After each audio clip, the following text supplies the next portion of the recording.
அவசியம் இல்லை, ஏன்னா இந்தியாவிலேருந்து ரிப்போர்ட் ஆகுது. ஓகே, சிம்டம்ஸ் எப்படி சார் இருக்கும்? ஃபர்ஸ்ட் பாடியில் இருக்கணும். ஆமாம், அதுதான் ரொம்ப டேஞ்சர். ஓகேங்களா, அதனால தான் அது வந்து நம்ம வந்து இவ்வளோ தூரம் கன்சர்னாக எடுத்து பேசிக்கிட்டு இருக்கோம். சிம்டம்ஸ் பொறுத்த வரைக்கும் அதில் 2 விதமான அஃபெக்ட் இருக்குது. ஒரு ஹேண்டா வைரஸ் உள்ள வந்ததுன்னா, ஒன்று வந்து பார்த்திங்கன்னா ஹேண்டா பல்மனரி சிண்ட்ரோம்னு சொல்லுவாங்க, இன்னொன்று வந்து ஹெமரேஜிக் ஃபீலர் வித் ரீனல் ப்ராப்ளம்னு சொல்லுவாங்க. ஸோ ஹேண்டா பல்மனரி சிண்ட்ரோம் இந்த வெரைட்டி தான் வந்து ரொம்ப டேஞ்சர்.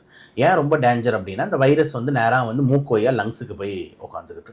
எல்லா வைரஸ் மாதிரியும் இதுக்கும் வந்து பார்த்திங்கன்னா பயங்கரமான கடுமையான ஜுரம், தலைவலி, வாந்தி இது எல்லாமே வருது. ஆனால் அது கூட சேர்ந்து இந்த டெக்ஸ்ட் புக்ஸ் எல்லாம் எப்படி கொடுத்துருப்பாங்கன்னும் போது படிக்கும் போதே நம்மளுக்கு ரொம்ப பயமாக இருக்கும்.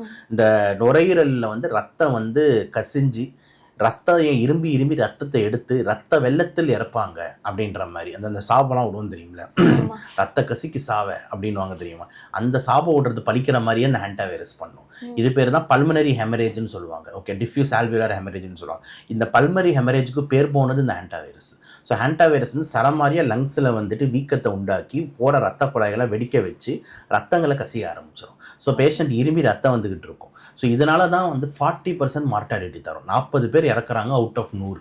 100ல் 40னா பெரிய அமௌண்ட் இல்லை, பெரிய பேர் இறக்குறது இல்லை.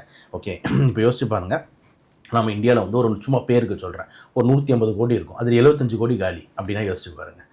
அப்போ மீதி 75 கோடி தான் தப்பிப்பாங்கண்ணா. அப்போ எவ்வளோ டேஞ்சரஸான வைரஸ்.